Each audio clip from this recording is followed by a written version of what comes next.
Good afternoon, everyone. I want to thank our many friends today watching this program by live stream and on Community Voice Channel, and our guests sitting in the sanctuary here today at Temple Beth Israel. On behalf of the Temple Beth Israel Preservation Society, I warmly welcome each of you to what we hope will be a moving and deeply meaningful presentation today. A very special thank you to the entire planning committee that has worked for months on this project. This has truly been a team effort. And to all of our sponsors listed in your program, another heartfelt thank you. To our gold sponsor, Freehold Real Estate, Rosa and Michael Goldblatt, The Stomping Ground, and Savage Systems. Our silver level sponsors, Alicia and Craig Peon, Paula Rosenberg Bell, Weishale and Zahansky Strategic Wealth Advisors, Martin and Elizabeth Drobiars, Norman Berman and Sherry Abrams. Our bronze level sponsors, Everett and Lisa Gawendo, Martin and Betty Ann Israelite, Joel Rosenberg and Beverly Burke, Paula and Linda Agronovich. Our copper level sponsors, Osprey Lane Services, LLC, Henry and Amy Munshine, and our garnet level sponsor, Jack Hodis. We also want to thank our friends from the Killingly Police Department, the Connecticut State Police, and our security team here at the Temple Beth Israel Preservation Society. And finally, a very special note of appreciation to Connecticut Humanities for their financial support of today's program, and to our friends at Community Voice Channel in Bolton for making it possible to bring today's presentation into the living rooms of people across America. Just a few quick announcements. At the conclusion of today's event, please help us by responding to a very brief survey online. You'll find a link to that survey in the paper program that you have in front of you. And we will also provide a link at the end for anyone else who's watching online. Your answers will help us set priorities for future programs through the Preservation Society. If you're here today from a school, please let us know at the end of the program. We have a special gift for you to bring back to your school libraries. There'll be a book signing and some nice refreshments at the conclusion of today's program as well. In keeping with our Temple Beth Israel Preservation Society health protocol, if you're comfortable, please wear a mask throughout the program until desserts are being served. We'll leave that up to each one of you.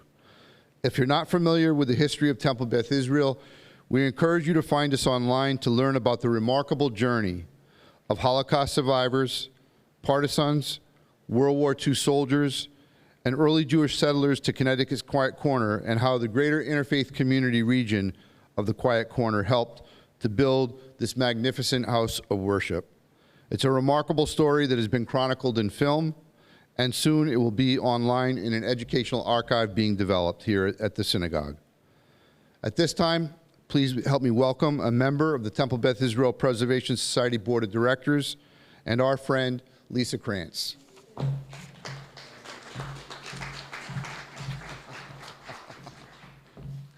Thank you, Joel. It's so nice to see everybody here. Welcome, welcome on behalf of the other directors of the Temple Beth Israel Preservation Society. I'm really pleased to see everyone here, and we're really pleased to present this program.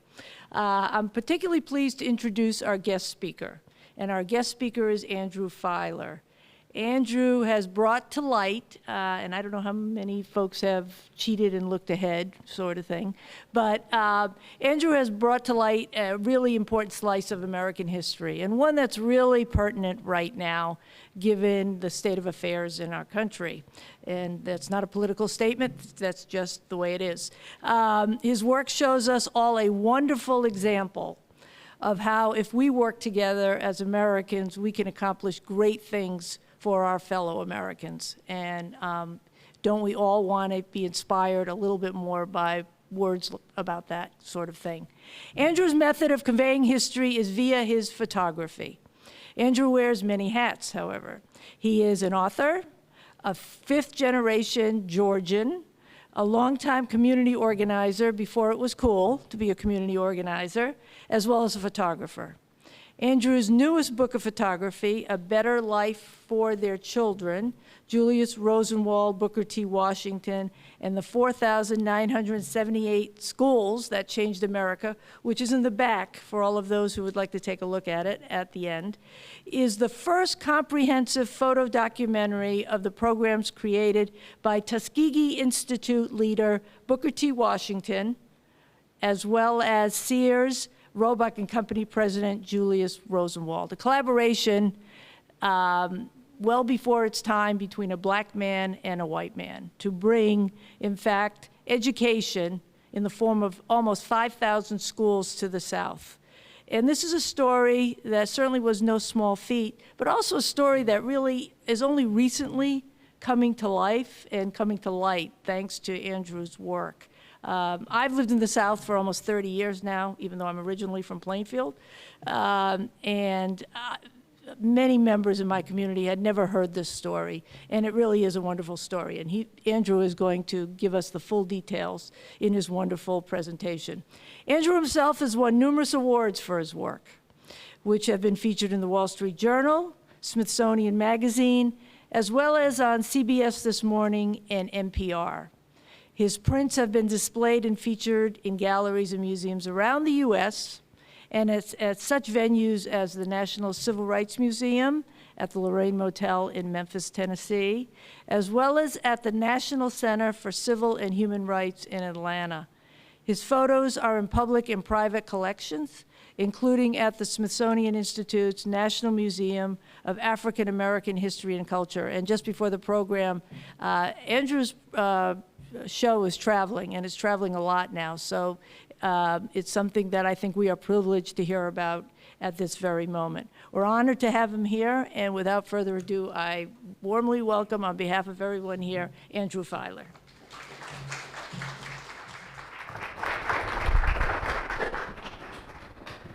I am going to move this over since I am mic'd.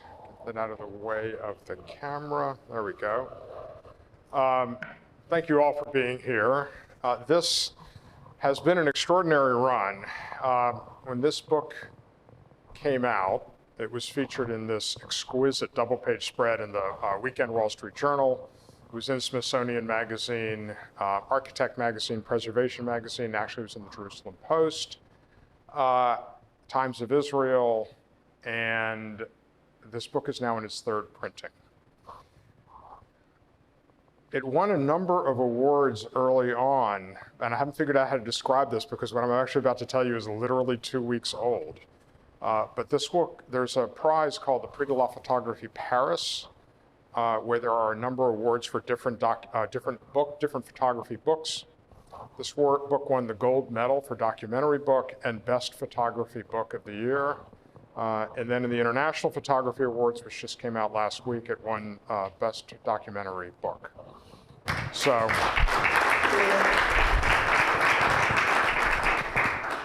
it's really been quite the ride. As Lisa said, there is an exhibition of this work which is traveling, which originated at the National Civil Rights Museum at the the National Center for Civil and Human Rights in Atlanta. It's went to several other venues, and it has just opened at the National Civil Rights Museum at the Lorraine Motel in Memphis, and it travels from there to Nashville, Louisville, it will go to the brand new Museum of the Southern Jewish Experience in New Orleans. If you have plans to go to New Orleans, make sure you go to this really wonderful museum.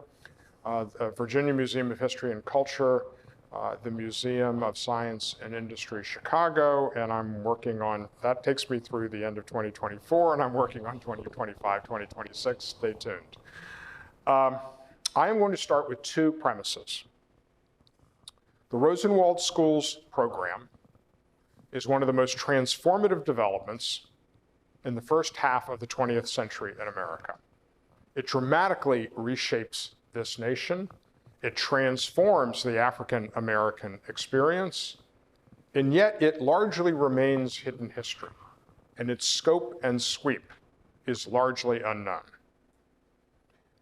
Second premise is that the relationship between Julius Rosenwald and Booker T. Washington is one of the earliest collaborations between blacks and Jews in what only later becomes known as civil rights.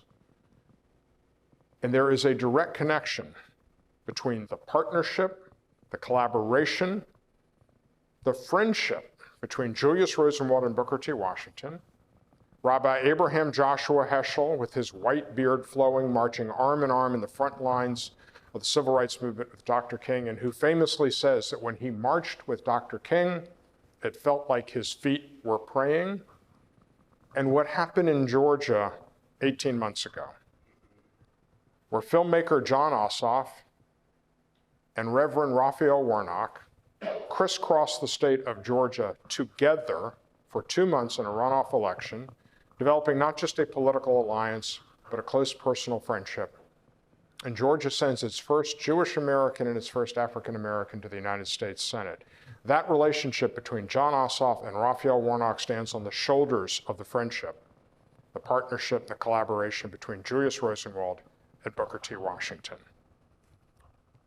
I am going to start with a photograph of a photograph. This is a portrait of Julius Rosenwald that hangs on the wall of the Noble Hill School in Bartow County, Georgia. Julius Rosenwald is born to Jewish immigrants who had fled religious persecution in Germany.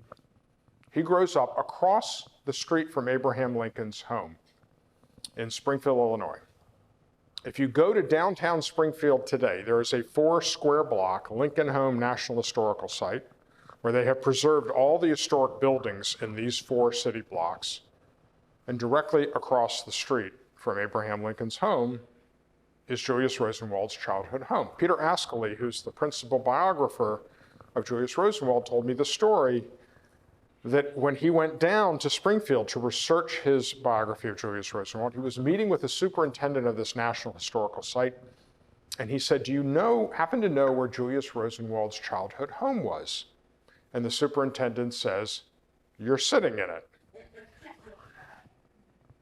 Julius Rosenwald's childhood home is the offices of the superintendent of the National Historical Site. Now, at that time, there was not a plaque out in front of this building. Today, there is a plaque, and that plaque was placed there by the campaign to create a Julius Rosenwald and Rosenwald Schools National Historical Park. I serve on the advisory board of the campaign, and the vision of this campaign is a visitor center in Chicago with Rosenwald schools in each of the 15 states where the Rosenwald schools existed. Legislation actually cleared Congress at the end of 2020, requiring the Secretary of Interior to do a feasibility study of this proposal. In fact, the comment period, the official comment period, just ended at the end of July. And when this happens, and it will happen, this will be the first component of the United States National Park System to honor a Jewish American. Oh, so listen, I'm going to stay on this slide for a second. So Julius Rosenwald rises to become president of Sears, Roebuck and Company. We did not have the term CEO back then. And with innovations like Satisfaction Guaranteed or Your Money Back, he helps turn Sears into the world's largest retailer of its era. And he becomes one of the earliest and greatest philanthropists in American history. And he is motivated by his Judaism. He sees America as a safe haven from anti-Semitism, and he sees that safe haven weakened by how America treats her African American citizens. And he says, "I believe in America, but I do not see how America can go forward if part of her people are left behind." This is a portrait of Booker T. Washington that hangs above the mantle in the president's home at what is now Tuskegee University. Booker T. Washington, born into slavery in Virginia, attends Hampton College, becomes an educator, and is the founding principal of the historically black college in Alabama, originally known as Tuskegee Institute. Now, this is a rare photograph of the two men together, printed on fabric and sewn into a quilt to commemorate the restoration of the Pine Grove School in Richland County, South Carolina. And at the rededication ceremony, former students, former teachers, and their descendants were invited to sign the quilt, and it hangs today in the restored schoolhouse. In fact, the photograph on the cover of my book is the restored classroom in the Pine Grove School, and in the back left-hand corner, you can see this quilt hanging. Now, these two men meet in 1911, May 18th, 1911. And we have to remember, 1911 is before the Great Migration. So 90% of African Americans live in the South. By 1970, which is roughly the end of the Great Migration, 56% of African Americans live in the South. It's one of the largest internal displacements of people in human history. But in 1911, 90% of African Americans live in the South, and public schools for African Americans are mostly shacks, with a fraction of the funding provided for the education of white children. Many jurisdictions do not even have public schools for African Americans. And so these two men create a program that becomes known as Rosenwald Schools. And I'm going to talk about the structure of the program because there is genius in the structure of this program. This is a photograph of students and teachers in front of the Jefferson Jacobs School in Jefferson County, Kentucky. They reach out to Black communities just like this, and they say, if you will contribute to a school, because we want you to be a full partner in your progress, and we will count as your contribution cash, land, material, or labor.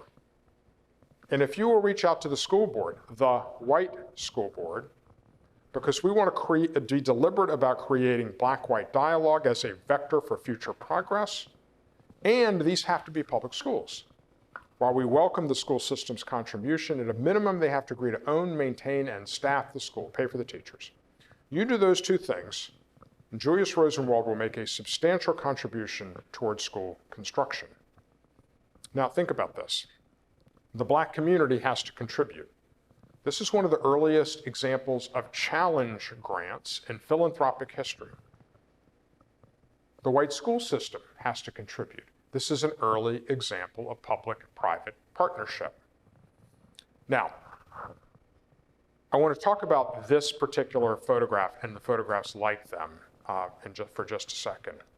The program begins with a pilot of 6 schools, all close to Tuskegee, where Booker T. Washington and his team can keep an eye on them.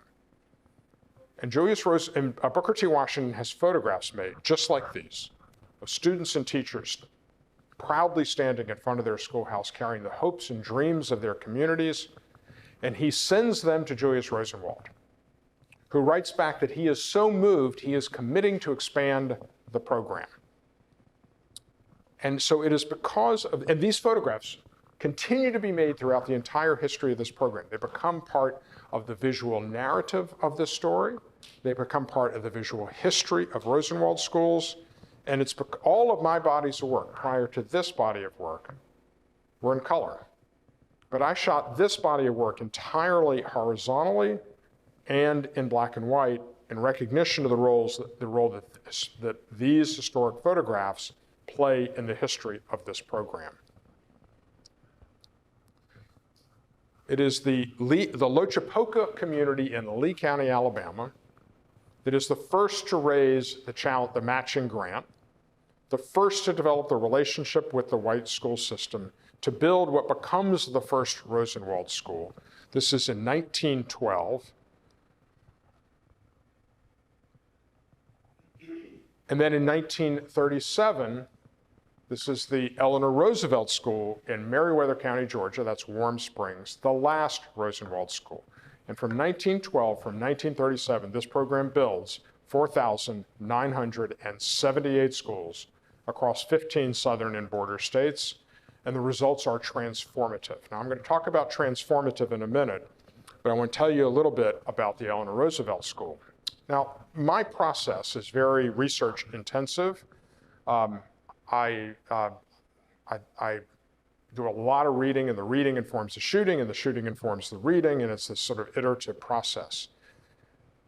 There are 100 Rosenwald schools listed on the National Register of Historic Places. And to be listed on the National Register of Historic Places, you have to complete this document known as a National Register nomination form.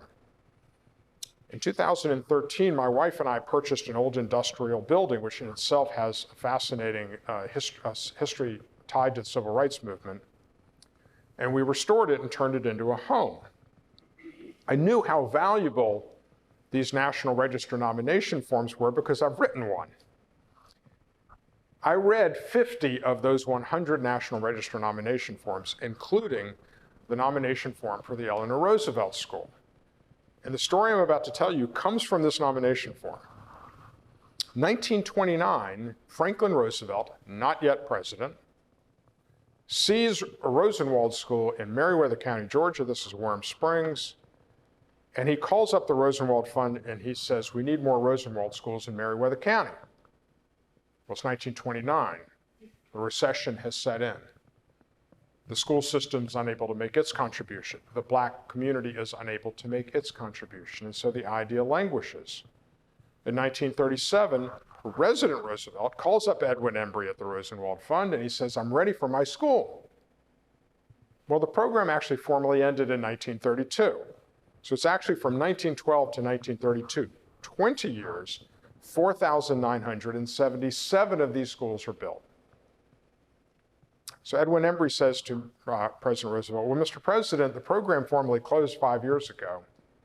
But for you, Mr. President, and they agree to make an exception, and this becomes the last Rosenwald School. The Black community contributes, the white school system contributes, the WPA contributes.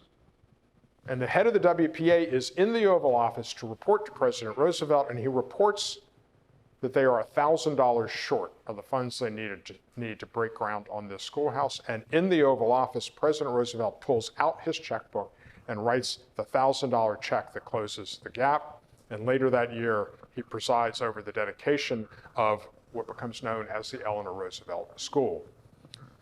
Now, you see, this schoolhouse is in great distress. When it closed in 1972, it was sold to a family in the cabinet business that bricked up the windows and used it for storage. As you see, there's a for sale sign there in the foreground on the right. At the time I was out shooting this work, this schoolhouse was for sale. And I'm happy to report that courtesy of the work of the Georgia Trust for Historic Preservation, this schoolhouse has been purchased, conservation easements have been attached to it, and now a brother and sister team are working to raise the funds to restore this schoolhouse and turn it into a community center and museum. So as I said, the results of this program were transformative. There are two economists at the Federal Reserve Bank of Chicago who have done 5 studies of Rosenwald schools. And what their data shows is that prior to World War I, there was a large and persistent black-white education gap in the South. You have to remember, this is coming off of first the legacy of slavery, where literacy is banned, and then secondly, it is coming off of the Freedmen's Bureau schools that were created in the immediate decades after the Civil War, but were largely destroyed during the rise of Jim Crow. So there is this large and persistent black-white education gap in the South. That gap closes precipitously between World War I and World War II, and the single greatest driver of that achievement, and it is an achievement, is Rosenwald schools. In addition, many of the leaders and foot soldiers of the civil rights movement to come through these schools. Medgar Evers, Maya Angelou, multiple members of the Little Rock Nine who integrate Little Rock Central High School, and Congressman John Lewis all went to Rosenwald schools. Now, I grew up in Savannah, Georgia. I will say for this crowd, I grew up as a member of Mikveh Israel, the 3rd oldest Jewish congregation in the United States. It was founded in the summer of 1733. In the 1980s, my mother became the first female president. Things can move slowly in the South. And I left the South after high school and went bouncing around the world for 15 years. I never thought I would come back to the South. But in 1995, I moved back to Atlanta, and for 25 years, I was a constituent of Congressman Lewis's. So I reached out to Congressman Lewis and asked if he would write the introduction to this book. And he said, you know, I'm not sure I'm comfortable writing the history of Rosenwald schools. I just know I went to school there. I said, Congressman, I will have an essay in this book, and there will be 2 other essays in this book by prominent African-American preservationists. We will have the history covered.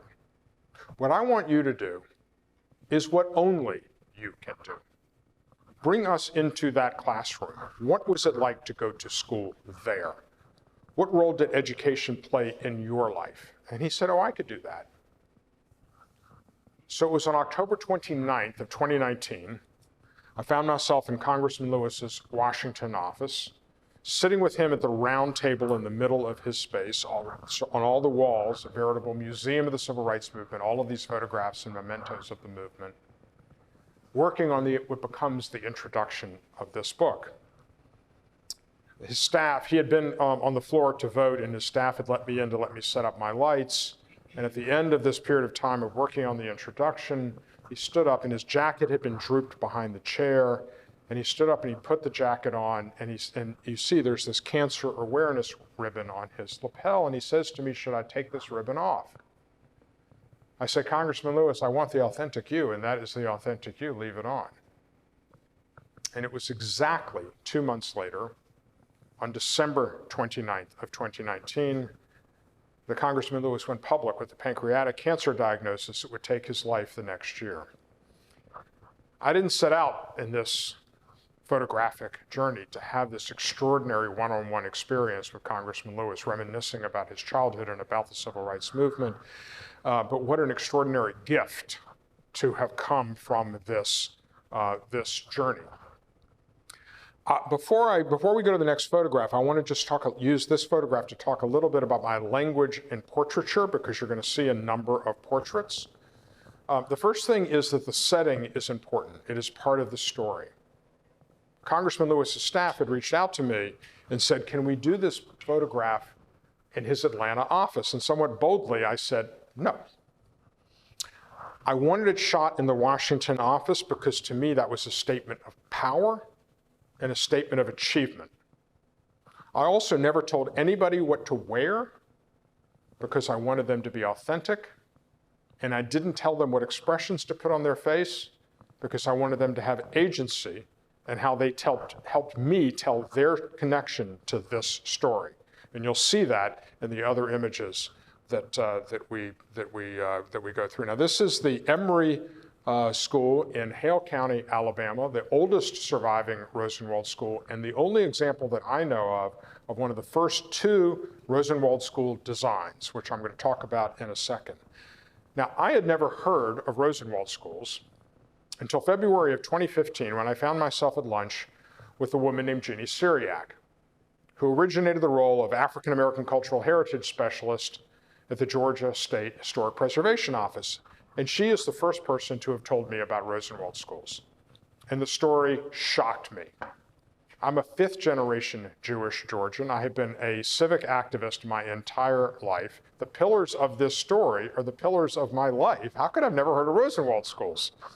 So I came home to my desk and I Googled Rosenwald schools. And what I found was that there were a number of kind of history books on the topic, but there was not a comprehensive photographic account of the program. And so I set out to do exactly that.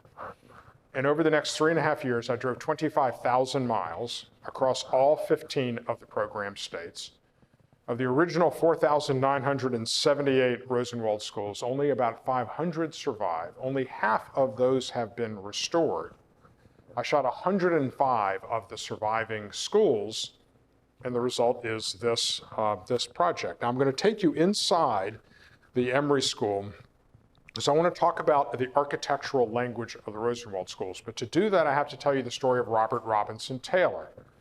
Robert Robinson Taylor is the first African American to attend MIT, the first accredited African American architect.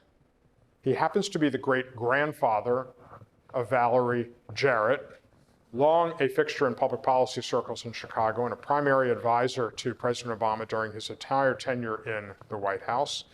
Robert Robinson Taylor is hired by Booker T. Washington to be the chief architect at Tuskegee. If you go to the Tuskegee campus today, which is in itself a National Historic Site, many of the beautiful buildings on that campus were designed by Robert Robinson Taylor. So Robert Robinson Taylor leads the team of architects who lay out the architectural principles of the Rosenwald schools. On the left here, these banks of large 9/9 pane windows to let in lots of light because these schoolhouses would not originally have had electricity. On the right, cloakrooms, so the dirty outer garments could be kept out of the education spaces and the education spaces kept cleaner. Brick chimneys to vent the potbelly stoves that kept the schoolhouse warm on colder days. And toward the back of this space, you see what was essentially a room divider. That room divider would have originally had in it a series of doors that could be closed, pulled out and closed to separate what are essentially two education spaces, or accordioned back to open up the unified space so that it could serve as a community center outside of education hours. So this idea of schoolhouse as civic space is built into the design of this program. And these design principles persist through the entire history of the program. Now, that was what's known as a one-teacher school. This is a two-teacher school, the Hope School in Newberry County, South Carolina. James Hope was the state school superintendent in South Carolina, was so committed to the Rosenwald Schools program that every county in South Carolina had Rosenwald schools. And his family all but donated. They actually sold for $5, which back then was essentially a donation, the 2 acres of land to build this school, and the community names the school the Hope School in his honor. The schoolhouse falls into great disrepair when it closes, and the grandnephew of James Hope, Ron Hope, has a career as an Army officer, retires back to Newberry County, South Carolina. He says, I have a pension from the people of the United States. What else can I do to give back? And he decides to single-handedly, and I mean single-handedly, restore this schoolhouse, to turn it into the community center that it is today. If you go today to the National Museum of African American History and Culture on the National Mall in Washington, you will find from this schoolhouse 6 school desks, 1 potbelly stove, and the original sign proclaiming Hope School. So this is what's known as a 2-teacher school. This is a 3-teacher school, the Pleasant Plains School in Hartford County, North Carolina. Now, the architectural idiom of the Rosenwald schools is that they were to be modest. That was in part to save cost, in part to avoid attracting attention, otherwise known as ire, otherwise known as arson from the white citizenry. But there was another more specific rule, which I affectionately call the no doodads rule. Thou shalt be no cupola.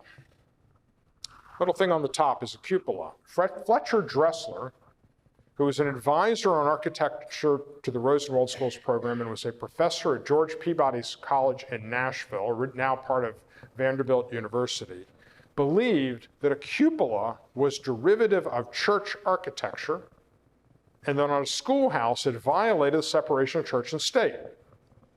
But this schoolhouse has cupola. In fact, of the 105 schools that I went to, 3 of them had cupolas.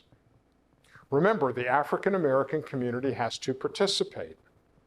And they count as their contribution cash, land, material, or labor.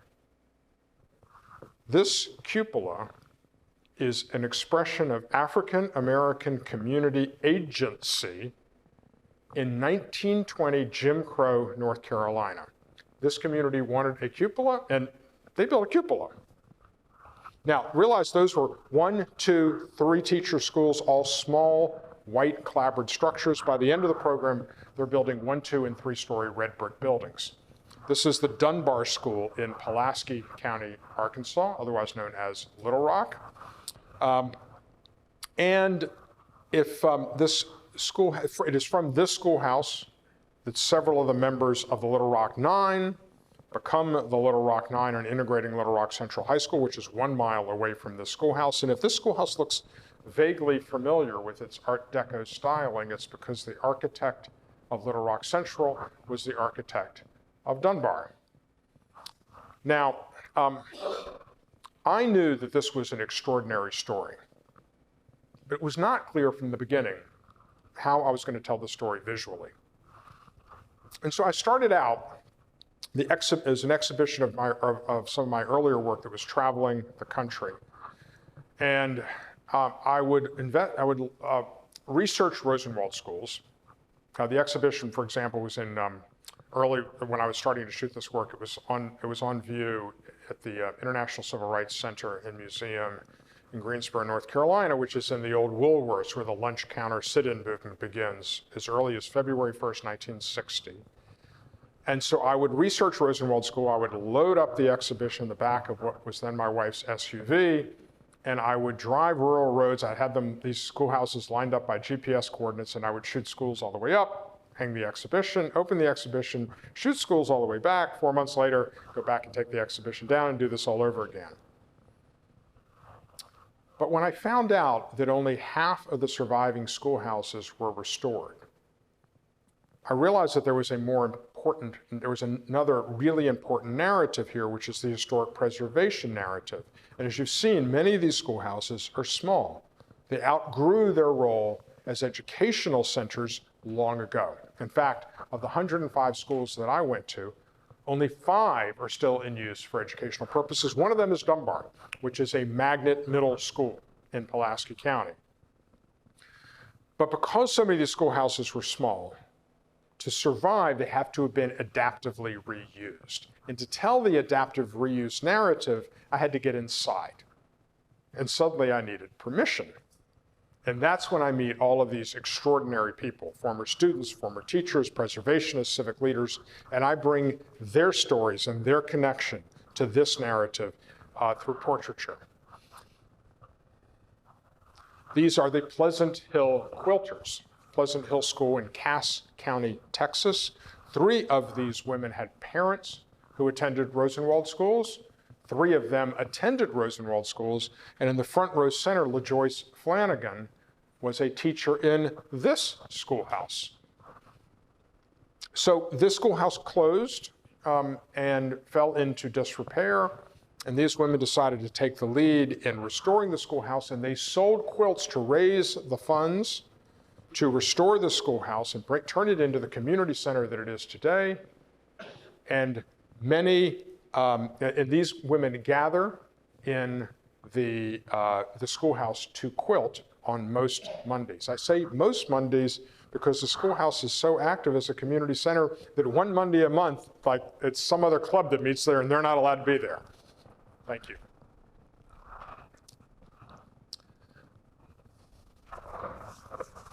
This is the Lincoln School in Bledsoe County, Tennessee, also a community center. Notice the pressed tin on all of the walls and ceilings. Another extraordinary example of the pride that this community had in its schoolhouse, an African American community agency in Jim Crow, Tennessee. This is the Denby School, Tidewater, Virginia. So this school has an extraordinary history to it. Beatrice Combs was a student in this school. And when the schoolhouse closed, she and her husband bought the schoolhouse and immediately got into a fight. He wanted to turn it into a bar. She said, "Over my dead body." And so they rented it out to 2 families, one in each of the school rooms. And Beatrice Combs joins this evangelical church that's meeting in a strip mall, and in the words of her daughter, Beatrice Combs accepted the Lord, and she joins this church, and they eventually lease the church, rent the schoolhouse out to the church. The church thrives, it acquires the schoolhouse, and it adds on. Beatrice Combs was a member of this church her entire life. She was a secretary, she was an usher. Her children, grandchildren, and great-grandchildren are still members of this church. And when this exhibition premiered at the National Center for Civil and Human Rights in Atlanta, her family came down for one of my tours of the exhibition. Now, I want to use this, though, to talk a little bit about my process. So I did a lot. Jeannie Syriac, who's the woman who first told me about Rosenwald schools, went venturing across the state of Georgia to find surviving Rosenwald schools and listed 37 of them in what is called a multi-site listing on the National Register. She did this before the internet. And so she would scoff at the fact that I had the internet. And one of the things that I would do as I was researching Rosenwald schools is that I would use Google Maps and Google Satellite View and Google Street View. And one of the things that I was looking for was which way the schoolhouses faced. Because if the schoolhouse faces west, for example, I can't get there in the morning because the facade of the school will be dark. So I either had to get there in the afternoon when it would have afternoon light, or I had to go out on cloudy days. Another feature is that you'll see these schoolhouses have a linearity to them, but they don't have the same aspect ratio as the 3:2 aspect ratio of 35 millimeter photography. So I had to fill part of the image with either foreground or sky. And if I was going to do sky, I wanted interesting clouds. So I would follow with the weather reports and try to go out on cloudy days. So I happened to be in Washington for a series of meetings when I drove down to shoot this schoolhouse, and the weather report said it was going to be, this schoolhouse faces west. So I know I can't shoot it in the morning unless it's overcast. It's not going to be overcast. There's not a cloud in the sky in the morning, but the clouds are going to start coming in about 1:30. And I have until like 3:30, and I got to go back to Washington for a dinner that night. So I drive down there, I get there about 10:30, and I am sitting in my car across the schoolhouse. There is indeed not a cloud in the sky. The light is terrible. And about 1:30, the clouds start to come in. And it's about 5 minutes to 2, and I'm thinking about 5 minutes from now, I will go shoot the school, and a van pulls up right in front of the entrance to the school. Now, I'm actually sitting in a parking lot across about a 6-lane divided road. So I get in my car, and I drive across the street, and I knock on the door. It's the pastor. So I tell him what I am there for, and he welcomes me in, and he shows me around, and he brings me into the schoolhouse, and he tells me the story of Beatrice Combs. Her photograph presides above the doorway into the old schoolhouse, and it is now the Beatrice Combs Fellowship Hall, and he is the one who puts me in touch with her daughter and her son, who tell me the story of Beatrice Combs that appears in the book.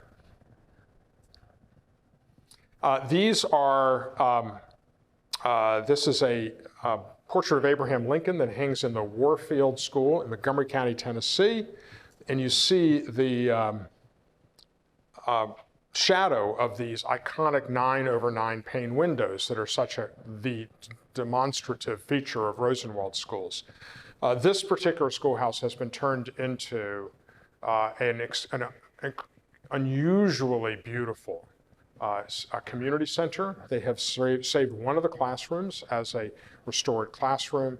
They added on to this building in actually a very discreet and very architecturally sensitive and very beautiful way. It's a really beautiful restoration, but it speaks to the adaptive reuse challenge of these schoolhouses. Some of them have become community centers. Some of them are museums. Some of them are church halls. They were often built next to churches because the church was the lead institution in helping raise the funds or donating the land. In the case of Turin, Georgia, a Rosenwald school is City Hall. And so there have been a variety, some of them are private homes. I've seen one apartment building, one daycare center in suburban Maryland. One of them is the offices of a truck rental company. So there's been all kinds of uses that have paved the way to preserve these schoolhouses. But many of these schoolhouses remain in great distress and at risk of collapse. This is the Hannah School in Newberry County, South Carolina, across the street from the Hannah AME Church, the namesake for the schoolhouse. And you see that the graveyard of the church has grown up around the schoolhouse, and in the kind of detail that you can never make up. The schoolhouse rises on Deadfall Road. But you see the schoolhouse is in terrible condition. And when we lose these structures are the locus of history and memory. And when we lose structures like this, we lose a piece of the American soul. And I think there is an inherent plea for preservation in this work, because just like you have done with this synagogue, historic preservation helps keep us connected to our history and connected to our past. And indeed, there was times on this journey that I came across schoolhouses that had collapsed so recently, they were surrounded by yellow caution tape or emergency fencing. This is the W.E.B. Du Bois School in Wake County, North Carolina, where you see, which was demolished a week before I got there because the schoolhouse had become unstable. And you see this Coke machine standing sentinel amidst the rubble. And I will add that when I pulled up, there were 2 vultures sitting on top of that Coke machine, but they did fly off before I could get my camera set up. But as I said earlier, the heart and soul of this story is the people that I met along the way. These are brothers Frank and Charles Brinkley. The photograph of Julius Rosenwald that hangs on this wall, this is the K. Rose School in Sumner County, Tennessee. That photograph has hung in this schoolhouse since it opened in 1923. These are brothers, Frank and Charles Brinkley. Both of them went to this schoolhouse. Both went to college. Both went to graduate school, and both became educators. Frank became a high school math and science teacher. Charles became a middle school principal. They have 4 sisters, all of whom went through this school, all of whom went to college.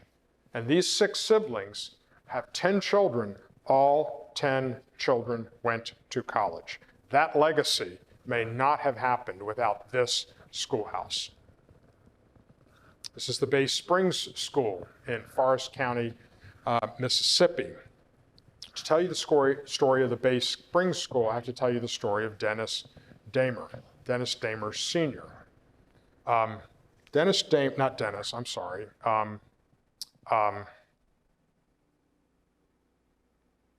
Vernon Damer. Dennis comes up later. Vernon Damer Sr., his grandfather, donated the 2 acres for this school. Vernon Damer was a student in this schoolhouse. And when the schoolhouse closed in 1958, the grandfather had been smart enough to build in a reversionary clause. And it reverted to Vernon Damer, who turned it into the locus of civil rights activism. SNCC met here, the NAACP met here. And when Vernon Damer, who was the head of the NAACP in Forest County, Mississippi, drove African Americans into town to attempt to register to vote, he would have them park behind the schoolhouse so they could not be identified by their vehicles and harassed. Their son Dennis told me that on Freedom Summer, July 4th of Freedom Summer, 1964, the family threw a picnic for the voter registration volunteers, black and white. And Dennis was 11 years old at the time. He said it was the first time he had seen blacks and whites socialize together. All of this, as you can imagine, drew the attention of the KKK. And on the night of January 10th, 1966, Vernon Damer's home was firebombed by the Klan. And Vernon Damer stood in the window of his living room with a gun trying to hold the attackers off while his wife Ellie got their children out the back door. And Vernon Damer died as a result of his injuries in that fire.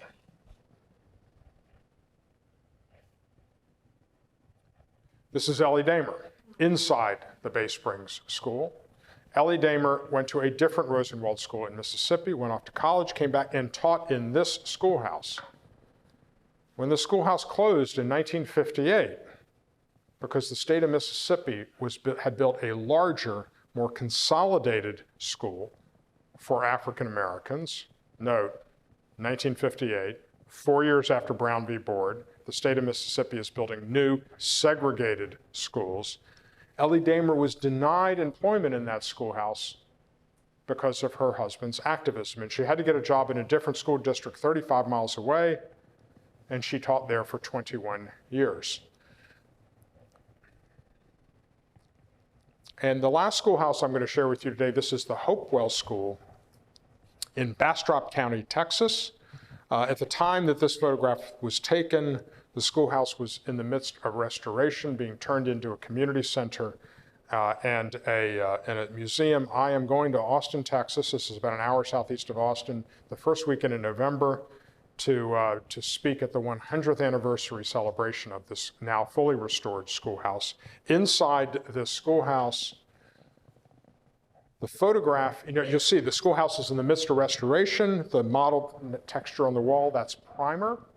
You see the plastic sheeting on the floor, the plastic wrapping the potbelly stove on the right. The photograph in the middle of this image is from the 19th century. That is Sophia and Martin MacDonald. They were born into slavery. And upon emancipation, they started raising farm animals. They acquired some land. They acquired some more land. Eventually, they acquired 1,200 acres. And when the Rosenwald Schools program came to Bastrop County, Texas in 1919, the family donated 2 acres of land for the school. One of its first teachers was their daughter. One of her first students was her daughter, Sophia Williams, shown here on the right, holding up this photograph of her grandparents. Her husband, Elroy Williams, went to a different Rosenwald school in Bastrop County. They both went off to college. They became educators back in Bastrop County. They had entire careers as educators in this community, and they have been leading the restoration of this schoolhouse. I found this story time and again. Former students becoming teachers, becoming the keepers of the flame of history and memories in their community. And it's because of stories like this that this book, this project, is really a hybrid body of work. Most of my bodies of photography have stood only on their photographs. But I found Rosenwald Schools directly connected to the history of the Trail of Tears, the Tuskegee syphilis study, the litigation of Brown v. Board, murder, embezzlement, that I felt compelled to write a story that goes with every photograph, or in some cases, pairs of photographs. So I hope you'll spend time with these photographs, but I hope you'll also read the stories, because I think you'll be moved and I think you'll be inspired. I'm going to tell you one other story. This is a book about the Rosenwald Schools. But there is another aspect of Julius Rosenwald's philanthropy, which is too important to not talk about. And that was the Rosenwald Fellowships. From 1928 to 1948, the Rosenwald Fund gave fellowships. Some of those fellowships went to white liberal Southerners, 278 of them, newspaper editor Ralph McGill, playwright Lillian Smith. But 587 fellowships went to a veritable who's who of African-American intellectual creatives and intellectuals. It is the largest source of philanthropic funding for African-American intellectuals and creatives in the 20th century. Langston Hughes, James Weldon Johnston, Zora Neale Hurston, Marian Anderson. It is really extraordinary. And Gordon Parks is the first photographer to be awarded a Rosenwald Schools grant. Now, Gordon Parks, who becomes the first African-American photographer for Life magazine, has really been one of my most important heroes, mentors in the photography space. It is from Gordon Parks that I learned that art can be a form of activism. And I had the great privilege of spending some time with Gordon Parks in 1993 when he was on book tour for his memoir, Voices in the Mirror. In Atlanta, we somewhat randomly happened to be friends with his daughter, Leslie Parks Bailey. So I reached out to Leslie and I said, Leslie, I've got this idea that I'd like to tell the story of your father's, I'd like to tell the story of the Rosenwald Fellowships through the lens of your father. And the way I think that I might like to do that is to have you hugging a photograph made by your father. She says, that's a great idea. She puts me in touch with the Gordon Parks Foundation, and they immediately email me this photograph, and they say, this self-portrait was part of Gordon Parks's application to the Rosenwald Fellowships. I said, that will do. So, Gordon Parks, and so the thing that I'll tell you about Gordon Parks is this. Gordon Parks, when he applied for the Rosenwald Fellowships, was doing fashion and portrait photography in the south side of Chicago. It is the Rosenwald Fund that places him with Roy Stryker at the Farm Security Administration. Now, Roy Stryker is this transformative figure in 20th century documentary photography. He runs this unit inside the Farm Security Administration, a New Deal agency, documenting the state of poverty, rural poverty in America, and documenting the programs that the New Deal is bringing to address these challenges. And it is, some of the photographers are become the most famous documentary photographers of the 20th century. Walker Evans, Dorothea Lange, Carl Meidens. And Gordon Parks is placed with this unit by the Rosenwald Fund. And on the very first day, Gordon Parks is meeting with Roy Stryker, who says, I want you to go downtown to this department store and buy a coat. Gordon Parks goes downtown, he goes into the department store, he's thrown out of the department store. He comes back to Roy Stryker and he is furious, and Roy Stryker says to him, shoot your anger. And Gordon Parks comes back with this photograph that many of you have seen. African-American woman, mop in one hand, broom in another, 48 Star American flag behind her. It's one of his most famous images. And Roy Stryker says to Gordon Parks, are you trying to get us fired? That photograph is not shown in public for years after it was taken.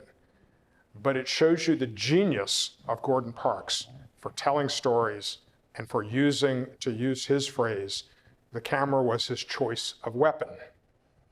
The last thing I'll tell you about this photograph is I knew from the beginning that I wanted to shoot it on a manhole cover, because one of Gordon Parks's seminal photo essays for Life magazine was a 1952 photo illustration of Ralph Ellison's Invisible Man. And the Invisible Man is coming out of a manhole cover. And so this is a reference to that image in this image. So I want to close on a personal observation. I come to this work, I've been a serious photographer most of my life. But about a decade ago, I started down this path of taking my work more seriously and mercifully being taken more seriously. But I had to figure out what my voice was as a photographer. Well, I've also been an activist my entire life. I've been very active in the not-for-profit world. I've been very active in the political world. And I realized that the topics that I was drawn to photographically were extensions of my civic voice. And so my voice as a photographer becomes part of my civic role. And so as I reflected on this story, there's two things that come together that jump out at me about this story. Julius Rosenwald and Booker T. Washington are building schools for African Americans in 1912 America. That is a deeply optimistic act. That is a multi-generational act. And I find great power in this combination of optimism and long-term thinking. And I think about that in my own civic work, that this idea of keep to the optimism and stick to the work, and to understand it takes generations to make some change.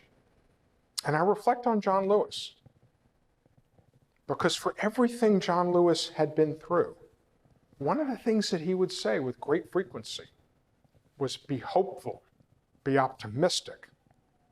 Our work is not the work of a day, a week, a month, or a year, but the work of a lifetime. And so I'll close this portion of our afternoon with a refrain of Congressman Lewis's most fervent call. Be optimistic, think long-term, and make good trouble. Thank you very much.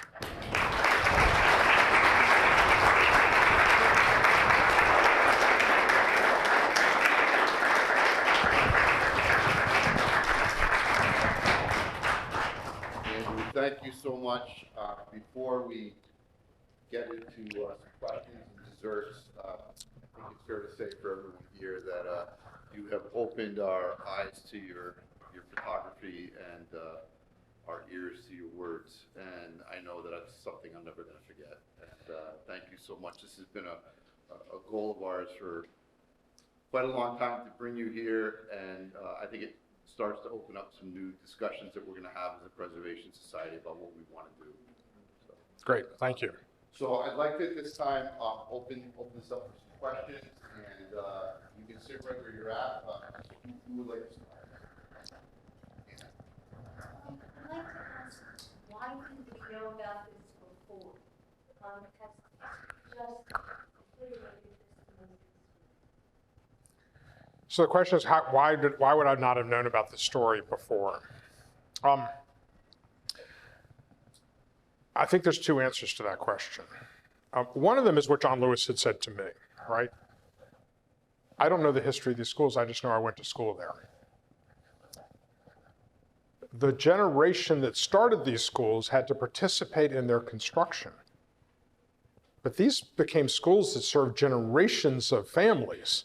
And by the time you're getting into the second, third, fourth generation, the connection to Julius Rosenwald isn't necessarily, and the connections to Julius Rosenwald and Booker T. Washington are not necessarily remembered. But there's, I think, something else that's really key to the answer to your question.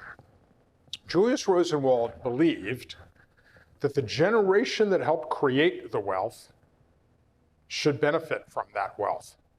So the Sears customers that helped create his financial success, that should be the generation or the generations that benefited from his philanthropic activities. And so Julius Rosenwald mandated that all of the funds in the Rosenwald Fund should be spent down within 25 years of his death. Now, he dies in 1932, and in fact, the funds are all spent within 15 years, and the fund shuts down in 1948. That's one of the reasons why Julius Rosenwald's name is less well known than some of his philanthropic peers like Carnegie, Rockefeller, Ford, whose names survive on the doors of their foundations. Another question. Love to hear from the students that are here today. The 100% African American? Yeah, so the answer to that is yes. And then I'll tell you, there's a photograph of the St. Luke's School in Turkey Scratch, Arkansas. As you can imagine, I was going to Turkey Scratch just because it was called Turkey Scratch. And I was shooting this school. By the way, there is also a Rosenwald School in Toad Suck, Arkansas. I went there too, but that school actually sadly did not make the cut to the book. And there's a whole story behind that. But I'm out in front of this school in Turkey Scratch, and this 30-something white guy in a pickup truck comes up. "What you doing?" So I told him what I was doing, and he tells me the following story. This schoolhouse abuts a farm that was started by his grandfather. So he's now the third generation farmer for this school. And the grandfather had a Mexican-American foreman who would go down to the US-Mexican border to recruit farm workers. This is the 1940s. And he would bring them up to the farm. Well, one time he brings up a family. And they think, oh, this is where the minority kids go to school. And so they send their kids to the St. Luke's School.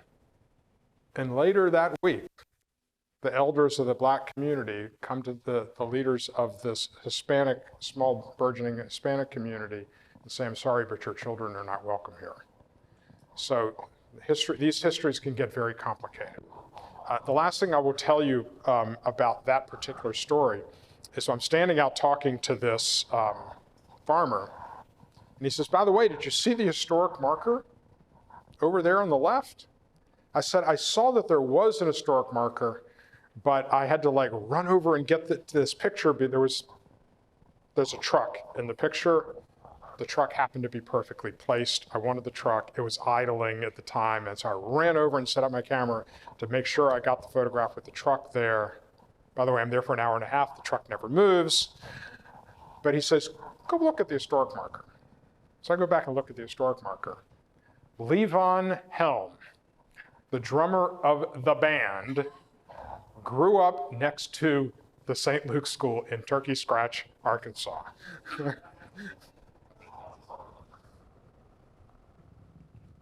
So I'm sorry. This is on. Okay. So for the next question, I'm going to repeat the question so we make sure everyone can hear. Yes. I'd like to ask a little about Julius Rosenwald and his history, if you don't mind. So the question is going to be about Julius Rosenwald and his personal history, his background. My question, you mentioned that he became president at Sears. Mhm. And in those days, I understand that a Jewish man becoming president of a large company was rare. Can you explain how that happened? Yeah. So Sears and Roebuck start Sears and Roebuck, and their initial product is watches. Sears is the marketing genius. Roebuck is the person who makes it all happen behind the scenes. And they were in business together for a number of years, and then Julius Rosenwald and his brother-in-law bought out Roebuck. The brother-in-law's name is Nussbaum. Nussbaum and Sears have a falling out. So Sears and Rosenwald buy out Nussbaum. Sears then goes public in 1906. Both Sears and Rosenwald become very wealthy. Sears decides he wants to exit the business. So in 1908, Julius Rosenwald ends up becoming the president and eventually buys out Sears. Now the question then arises, should he put his name on the door? And Julius Rosenwald decided not to put his name on the door because of the risk of anti-Semitism and how it might impact the business. Was Sears Jewish? No. We have time for a few more questions. Yes. So, you said the schools were started in 1900, but at that time, here's how legally allowed to be established. So the question was, how were the schools legally allowed to provide education for children? That's the question. So the state, under federal law, is obligated to provide educational services and their educational services mandate, which of course basically they're either not funding or underfunding black schools. Now, of course, then this program comes along and the school system has to be deliberately part of it. And so what ends up happening is that the structure of the Rosenwald Fund is that there's somebody in the state school system department, state Department of Education, who is the point person for black schools. And there is somebody for each state assigned by the Rosenwald Fund. The black communities have to participate, the white school system has to participate, and these folks are the ones that are responsible for going out into the communities and explaining to them how the matching fund process works, how the communication between the black community and the white school system is supposed to work, and to get those commitments from the white school system. In the early parts of the program, almost all the money comes from the black community and from Julius Rosenwald. By the end of the program, the vast majority of funds are actually coming from public school system public funds. Part of that is that Julius Rosenwald's money gives air cover to the white school system to allow them to basically say, it's a challenge grant. It's being subsidized by an external force. But the other thing is the Great Migration is accelerating, and the South is losing its workforce. And the white school system, the white establishment understands that in order for the South to keep its African American workforce, they have to provide better educational opportunities for the children. And so by the end of the program, actually 64% of the total money in the program ends up coming from public sources. Julius Rosenwald's funds are 15% of the entire mix. 17% came from the black community and only 4% came from the white community outside the scope of the white school system. Our next question. Yes. One, as we know from history, these wealthy CEOs and businesses, they like to promote themselves. They like people to know what they do. So what was Julius Rosenwald's position about that and his family later? Why didn't they want to bring attention to their work in these schools? Because I think I first heard about these schools maybe 8 or 9 years ago. I guess there was a story about it in the New York Times or something.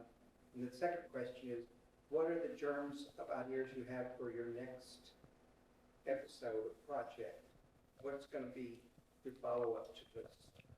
So I want to make sure everybody heard the question. The first question was essentially, why didn't Julius Rosenwald and his family promote themselves, tell this story much earlier on, and also what is your next project? Yeah, so Julius Rosenwald was a very modest man, and he didn't want to put his name on things. He did not name these schools Rosenwald schools. They become known as Rosenwald schools.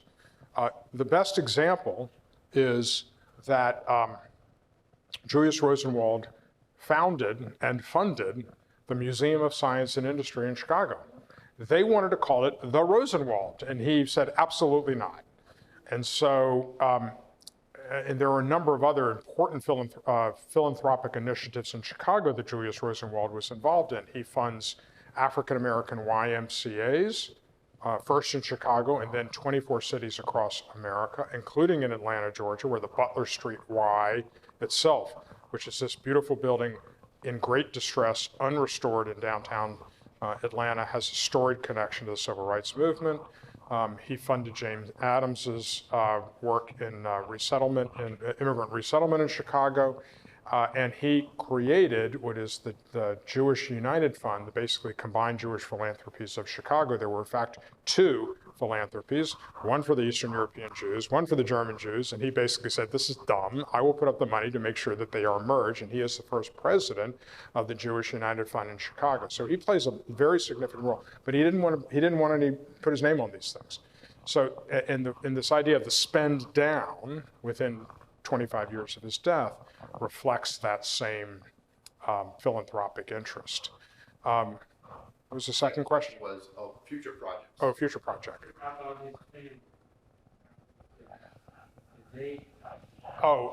So the family, Julius Rosenwald had a number of children, and they were involved in different aspects of, they obviously had a certain amount of means. In New Orleans, Edith Rosenwald Stern, the Stern family are major philanthropic contributors in New Orleans during their lifetime. They helped create Dillard University, the historically black college in New Orleans. The auditorium at the New Orleans Museum of Art is the Edith Rosenwald Stern Auditorium. And the Rosenwald Stern home, Longview, was donated to the New Orleans Museum of Art and is an historic home open to the public. So they were philanthropic in their own way, but mostly in their community. And then Lessing Rosenwald, the son, who lived in Philadelphia, amassed a very large collection of art and books and papers, and those were all donated. I believe, if I'm correct, and I've studied the children sort of less substantially than Julius Rosenwald, I think the art went to the National Gallery and the books and papers went to the Library of Congress. I could be wrong, but they were all donated to public institutions. Next project.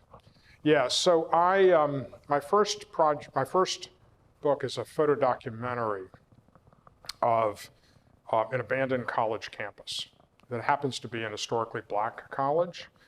And it uses, these are educational spaces that are all familiar to us because, we have walked these hallways, we have been in these classrooms, but we're used to seeing them populated by students and teachers and not by ghosts. And I use that dissonance to talk about education as a theme in American history. The past, present, and future importance of historically black colleges. And just to give you the really powerful statistic there's 100 historically black colleges that survive today. There were originally about 120. Those 100 colleges are 3% of colleges in America. They are more than 10% of African Americans who go to college, more than 25% of African Americans who earn degrees.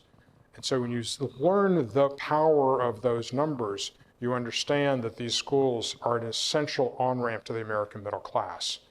And in fact, since I did that body of work, HBCUs have had a resurgence and they're actually even more impactful. But that's just part of a broader American narrative. The first taxpayer-funded school in the United States is in 1644 in Dedham, Massachusetts. That's more than 375 years ago. And that commitment to public education that begins in 1644 continues with some of the early colleges in the United States in the 1600s and early 1700s, the Land Grant College Act, which creates colleges all across the United States. The Morrill Act is passed in 1862. Historically black colleges, predominantly in the decades after the Civil War, Rosenwald schools in the early decades of the 20th century, the educational provisions of the GI Bill transform America from relatively poor to relatively prosperous. Brown versus Board of Education, one of the high watermarks of the civil rights movement. And then what are we talking about today? Crushing levels of student debt, college affordability in crisis. There's a 375-year narrative tradition here where education has been the on-ramp to the American middle class, and that is now a tradition at risk. So this book built on that tradition, and I'm looking at a couple of different ways of looking at some other narratives about education, the role of education in the United States, the power of education to create what is the United States and our polity.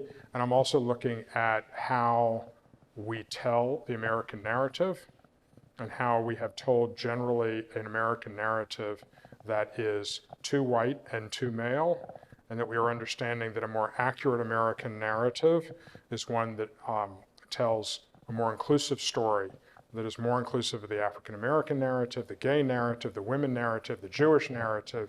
And so those are the two things that I'm working on synthesizing. I think we have time just for one last question while we're still live. So yes.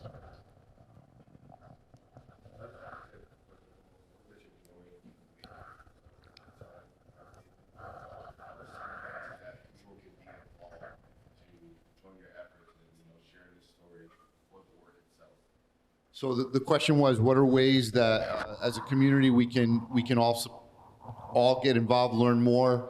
I didn't hear the last part of your question. Or do the work. To do the work. Thank you. Yeah, so a couple of answers. So there are individual community initiatives that have come together to preserve specific Rosenwald schools. You can Google them. I know, for example, that there's a schoolhouse in a community called Acomta in the Panhandle of Florida that's actively working to preserve that schoolhouse. There's a schoolhouse in, I think it's Pike County, Alabama, where their community is coming together to preserve those schoolhouses. So you can Google them. They often have Facebook groups as well. But there's a couple of other vectors. Each of the states has an historic, a state equivalent to the National Trust for Historic Preservation. In Georgia, it's the Georgia Trust for Historic Preservation. In some places, it's called like Preservation Virginia. So those those organizations often know of the initiatives in their state for the preservation of Rosenwald schools.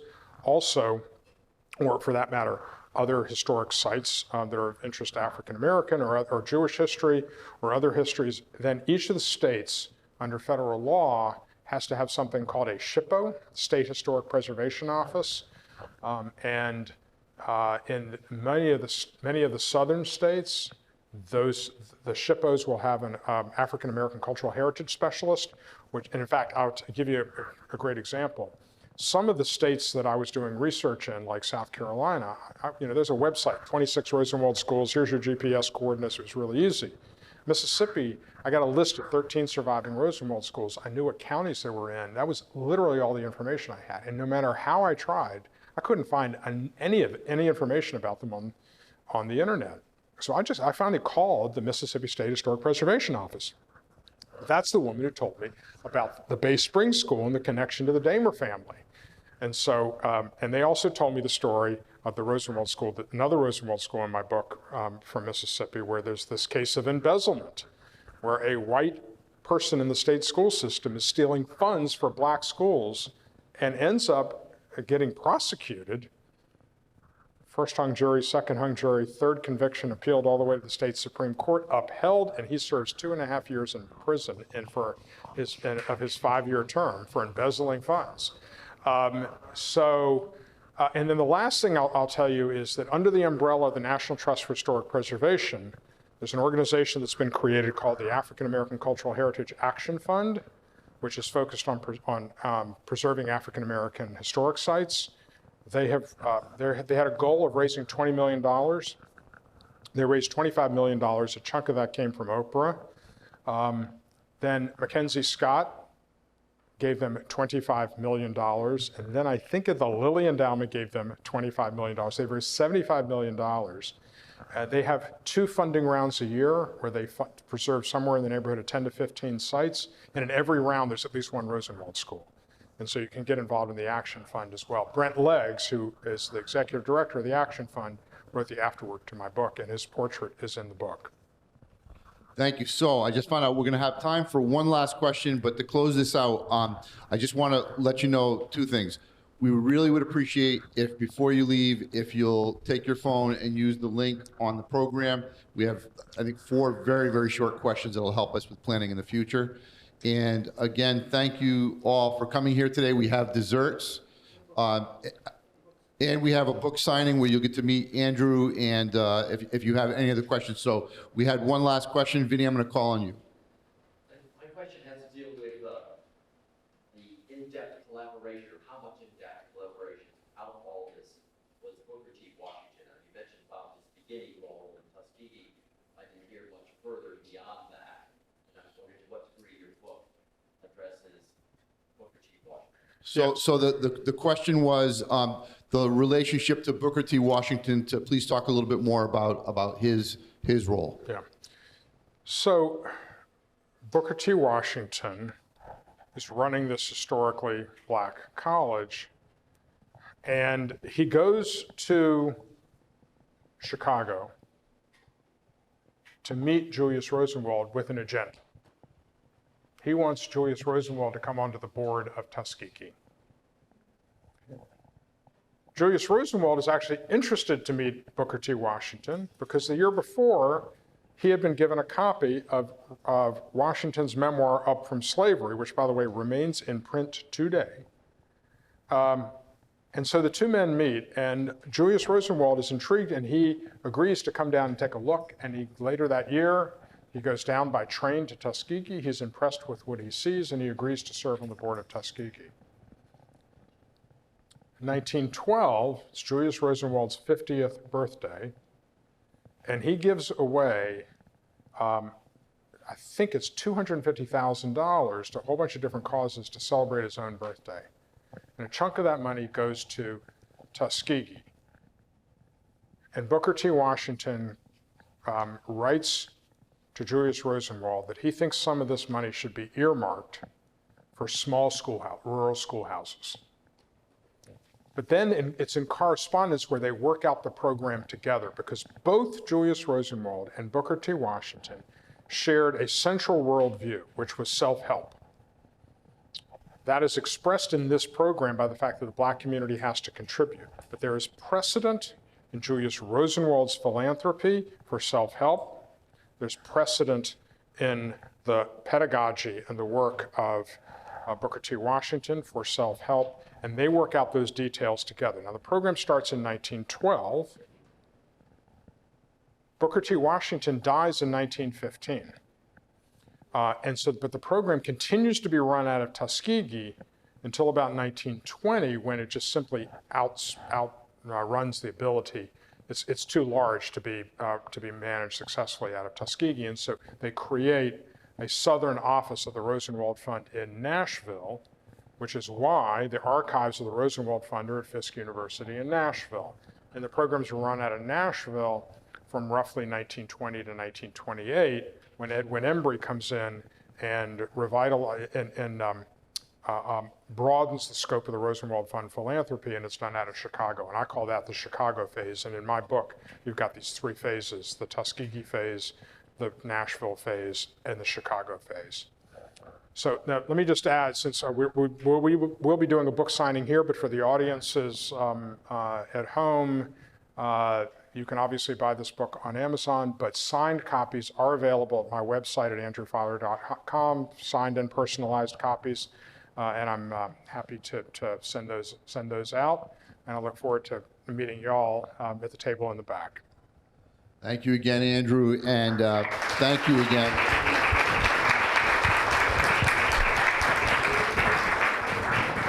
So a couple of final announcements for Woodstock Academy, Pomfret School, Rectory School, and the NAACP of New London. We have a gift for you. There will be a signed book for you to bring back to your schools and to the NAACP office. And again, Andrew will be in the back to sign books also for anyone that would like to purchase them. And also, please know that through our friends through CVC, there will be a live link that we will, there'll be a link that we'll make available for anyone that wants to see the rebroadcast of this program today. And finally, a huge thank you to CT Humanities and to all of our sponsors that supported this event today. Please help yourself to desserts and to the book signing. Thank you.